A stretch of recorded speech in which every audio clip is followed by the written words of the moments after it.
ఇక ఆదాయానికి మించిన ఆస్తుల కేసులో అసిస్టెంట్ డివిజనల్ ఇంజనీర్ అంబేద్కర్ ను అరెస్టు చేశారు పోలీసులు. ఆయన ఇంట్లో 200 కోట్ల రూపాయల మేర భారీగా నగదు స్వాధీనం చేసుకున్నారు ఏసీబీ అధికారులు.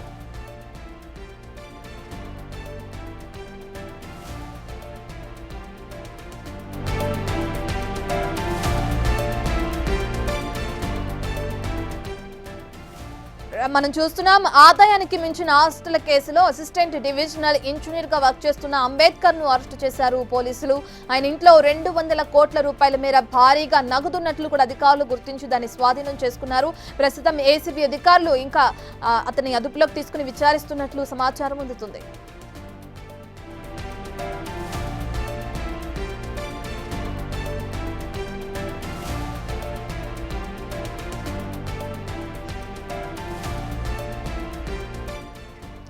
ఇక ఆయన ఇంట్లో 200 కోట్ల రూపాయల మేర భారీగా నగదును స్వాధీనం చేసుకున్నారు ఏసీబీ అధికారులు. ఇది కాకుండా ఇంకా ఆయనకి ఆస్తులు ఉన్నట్లు కూడా అధికారులు విచారణలో భాగంగా గుర్తించడం జరిగింది. సంబంధించిన డీటెయిల్స్ అందించడానికి మా ప్రతినిధి విజయ్ లైవ్ లో జాయిన్ అవుతున్నారు. విజయ్, మనం చూస్తున్నాం, విచారణ ఇక్కడి వరకు వచ్చింది. ఎస్ రత్న, అయితే ఇటు ఆదాయానికి మించినటువంటి ఆస్తులకు సంబంధించినటువంటి కేసులో అయితే పూర్తిగా ఏసీబీ అధికారులు అయితే సోదాలు నిర్వహిస్తున్నటువంటి పరిస్థితి కనిపిస్తూ ఉంది. ఏసీబీ డీఎస్పీ ఆనంద్ కుమార్ ఆధ్వర్యంలో అయితే ఈ సోదాలు కూడా జరుగుతూ ఉన్నాయి. ఏడీఈ ఏదైతే విద్యుత్ శాఖకు సంబంధించినటువంటి ఏడీఈ అంబేద్కర్ ఉన్నారో ఆయన దగ్గర ఆదాయానికి మించినటువంటి ఆస్తులు ఉన్నట్టుగా కూడా ఏసీబీ అధికారులు అయితే గుర్తించారు. దీనికి సంబంధించి పూర్తి వివరాలు సేకరించిన తర్వాత ట్రాప్ చేసి కూడా ఆయనని ఈరోజు అదుపులోకి తీసుకొని పూర్తిగా ఆయనకు సంబంధించినటువంటి డీటెయిల్స్ అంటే ఎక్కడెక్కడ ఈ అక్రమాస్తులను కూడబెట్టాడనేటువంటి దానిపైన కూడా అధికారులు అయితే సోదాలు చేస్తున్నటువంటి పరిస్థితి కనిపిస్తూ ఉంది. ప్రస్తుతం మనము ఆయనకు సంబంధించినటువంటి నివాసం వద్ద అయితే ఉన్నాము. ఒకసారి చూడొచ్చు, ఇంకా కూడా లోపల సోదాలు అయితే జరుగుతూ ఉన్నాయి. సో మనం ఒక్కసారి చూసుకున్నట్లయితే కొన్ని 100 కోట్లకు సంబంధించినటువంటి ఆస్తులు అయితే ఉన్నట్టుగా కూడా ఏసీబీ అధికారులు గుర్తించారు. కానీ ప్రభుత్వ వాల్యూ ప్రకారం చూసుకున్నట్లయితే పూర్తిగా సో ఆయనకు సంబంధించినటువంటి ఒక బినామీ ఇంట్లో పటాన్ చెరువులో సతీష్ అనేటువంటి ఒక బినామీ ఇంట్లో 2,11,00,000 విలువ చేసేటువంటి క్యాష్ను అంటే సుమారుగా 2,15,00,000 క్యాష్ను కూడా స్వాధీనం చేసుకున్నారు ఇటు ఏసీబీ అధికారులు. మరొక పక్క ప్రభుత్వ విలువ ప్రకారం సుమారుగా 2,11,00,000 విలువ చేసేటువంటి ల్యాండ్ను కూడా సీజ్ చేశారు.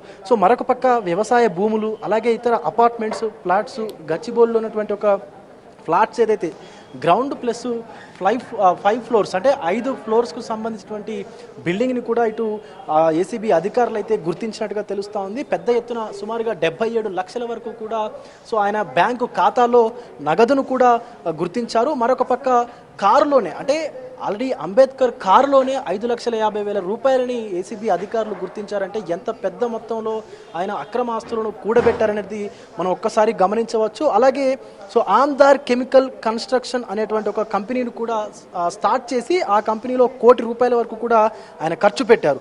అలాగే 10 ఎకరాల్లో ఈ కంపెనీ ఆమ్దార్ కన్స్ట్రక్షన్ అంటే ఆమ్దార్ కెమికల్ కన్స్ట్రక్షన్ అనేటువంటి ఒక ఇథనాల్ని సప్లై చేసేటువంటి ఒక కంపెనీని కూడా స్థాపించి ఆ కంపెనీలో ₹1 కోటి ఖర్చు పెట్టడమే కాకుండా 10 ఎకరాల్లో ఆ కంపెనీని స్థాపించినటువంటి పరిస్థితి అయితే కనిపించింది. ఇక 45 లక్షల విలువ చేసేటువంటి 2 విలాసవంతమైనటువంటి కార్లను కూడా తన బినామీ పేర్లతో కొనుగోలు చేసినట్టుగా అంబేద్కర్ కొనుగోలు చేసినట్టుగా అయితే ఇటు ఏసీబీ అధికారులు అయితే గుర్తించారు. సుమారుగా 100 కోట్ల రూపాయలని చెప్పొచ్చు. ఎందుకంటే ప్రైవేట్ మార్కెట్లో అంటే బహిరంగ మార్కెట్లో సో ఇది వందలాది కోట్ల రూపాయల ఆస్తిగా కూడా పరిగణిస్తూ ఉంటారు. ఎందుకంటే ఈ ఏరియాలో చూసుకున్నట్లయితే మనకు ప్రస్తుతం ఉన్నటువంటి సో ఏదైతే మనకు కొత్తగూడ రోడ్కు దగ్గరలో ఉన్నటువంటి ఈ ఏరియాలో, కొండాపూర్కు దగ్గరలో ఉన్నటువంటి ఈ ఏరియాలో కోట్ల విలువ చేసేటువంటి ఫ్లాట్, ఈ ఫ్లాట్లు సుమారుగా ప్రభుత్వ లెక్కల ప్రకారం 27-30 లక్షలు చూపిస్తే అది ప్రైవేట్కు సంబంధించి అంటే బహిరంగ మార్కెట్లో సుమారుగా ₹1 కోటి, ₹1.5 కోటి, ₹2 కోట్లు ఇలా ఉంటుంది. సో ప్రభుత్వ లెక్కల ప్రకారమే ఈయన 7-8 కోట్ల రూపాయల అవినీతి ఆస్తులు అంటే అవి బహిరంగ మార్కెట్లో సుమారుగా 100 కోట్లకు పైగానే 200 కోట్ల వరకు కూడా ఉండేటువంటి అవకాశం ఉందంటూ కూడా సో కొంత గుసగుసలు అయితే వినిపిస్తున్నటువంటి పరిస్థితి కనిపిస్తూ ఉంది. ఇప్పటికే ఆయనను అంబేద్కర్ను అరెస్టు చేశారు, పోలీసులు అదుపులోకి కూడా తీసుకున్నారు. సో ఇంకా ఎక్కడెక్కడ ఈ అక్రమ ఆస్తులు అంటే కూడబెట్టాడనేటువంటి దానిపైన కూడా ఏసీబీ అధికారులు అయితే సోదాలు నిర్వహిస్తున్నటువంటి పరిస్థితి కనిపిస్తోంది. రత్న రైట్ విజయ్, మీరు చెప్పినట్లుగానే భారీగా ఆస్తులు ఏవైతే ఉన్నాయో తన దగ్గర ఉన్న కొంత నగదుని స్వాధీనం చేసుకున్నారు. అక్రమ ఆస్తులను కూడా ఏసీబీ అధికారులు గుర్తించారు. దీని తర్వాత తదుపరి విచారణ ఏ విధంగా కొనసాగే అవకాశం ఉంది విజయ్? ఎస్ రత్న, అయితే ఈరోజు రాత్రి వరకు కూడా ఈ విచారణ కొనసాగేటువంటి అవకాశం అయితే కనిపిస్తూ ఉంది. ఈయన సంబంధించినటువంటి అంబేద్కర్కు సంబంధించినటువంటి ఏదైతే దర్యాప్తు ఉందో అది కొనసాగేటువంటి అవకాశం అయితే కనిపిస్తూ ఉంది.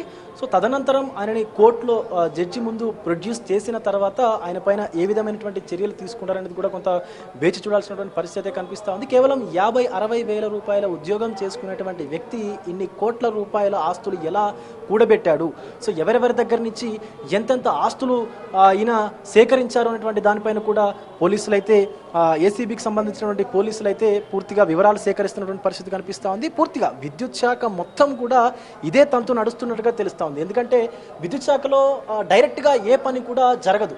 సో ప్రతిదీ కూడా ఏదైతే మనకు కాంట్రాక్టర్స్ ఉంటారో వాళ్ళ ద్వారానే పనులు జరుగుతున్నటువంటి పరిస్థితులు కనిపిస్తాయి.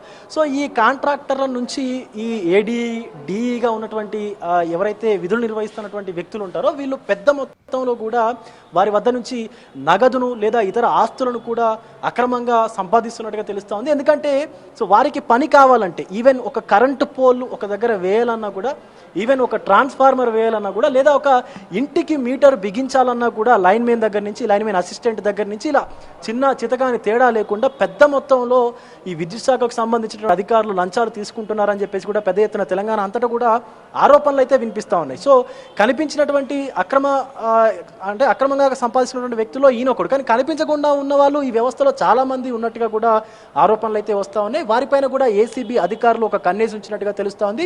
ఒక్కొక్కరిగా కూడా పూర్తిగా సో ఇటు ఏ శాఖ అని తేడా లేకుండా కూడా అందరినీ కూడా అవినీతికి పాల్పడేటువంటి ఏ వ్యక్తిని కూడా ఏసీబీ వదిలిపెట్టదంటూ కూడా అధికారులు అయితే చెప్తున్నటువంటి పరిస్థితి కనిపిస్తూ ఉంది. ఇలా 1-2 కాదు, కోకొల్లలు ఉన్నాయి. సో ప్రతి ఉద్యోగికి సంబంధించి తక్కువ జీతం తీసుకుంటూ 20-30 వేలు లేదా 40-50 వేలు తీసుకున్నటువంటి ప్రభుత్వ ఉద్యోగి సో విలాసవంతమైనటువంటి బంగళాలు, అలాగే ఖరీదైనటువంటి కార్లు, సో ఇలా ఎక్కడి నుంచి వస్తూ ఉన్నాయని చెప్పేసి కూడా పెద్ద ఎత్తున ఆరోపణలు అయితే వస్తూ ఉన్నాయి. కాబట్టి ఖచ్చితంగా అలాంటి వారిపైన సో అలాంటి అక్రమార్జన చేసేటువంటి వారిపైన అయితే కన్నేసి ఉంచినట్టుగా తెలుస్తోంది ఏసీబీ అధికారులు. ఇప్పటికే సుమారుగా 15 టీములుగా విడిపోయి కూడా పూర్తిగా ఈ యొక్క ఏసీబీ సోదాలను కూడా నిర్వహిస్తున్నట్టుగా తెలుస్తోంది ఏసీబీ అధికారులు.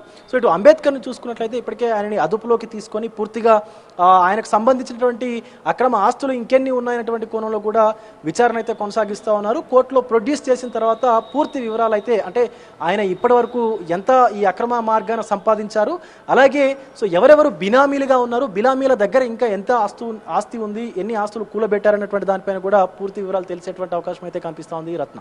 Right, thank you Vijay.